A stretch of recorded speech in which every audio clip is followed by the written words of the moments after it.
сәлеметсіз, мен Мико. Мен бүгін анаққа Рекс екеуміз үйдің ішін жазып болдық, заттар әкеліп 100 мың теңге кетті ғой, почти 100 мың теңге болды.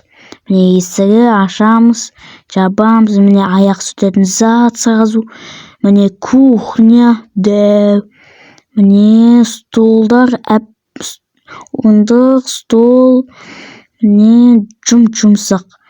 Міне Рекс екеуміз отырып жейміз. Міне қол жуатын пышақ, мына светтер, орын стол, холодильник қап-қара. Міне кухня мынандай почти кішкентай бұрында кухня дәу оған. Міне мына свет өшіп қосасың. Мына әлі светтер көп. 2 этаж бәрі өшіп қосам.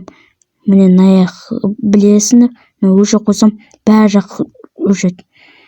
Мына терезе, міне мына міне тәулет, міне айна, мына әлі фонарь қоям, потом қоям, әлі қоймайм.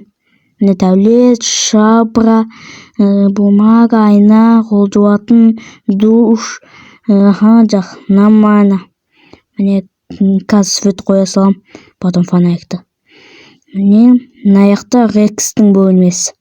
Міне Рекстің бөлмесі. Міне ол 2 светі бар төбеде. Потом кілем бар, мынандай әртүрлі түсті. Потом мынандай батут бар, секрет. Мынаны тесік жіпсаңыз, уже жыртсағаны жартсын.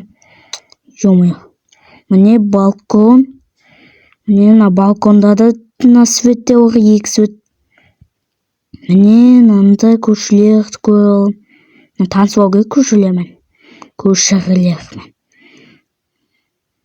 Ес жабам. Мына менің бөлмем. Міне терезе. Міне мына сундук менің. Сундуктың ішінде ештеңе жоқ. Міне менің түнде көретін қалай атын ұмытқам, глазок басым деп. Мына өлең айтатын зат, мына бамбук, мына картинка, мына әлем туралы бір фонарь, свет, мына төсегім менің. Міне міне мені бөлмем көрсетіп салдым. Енді болды, түсеуік бітті сақта.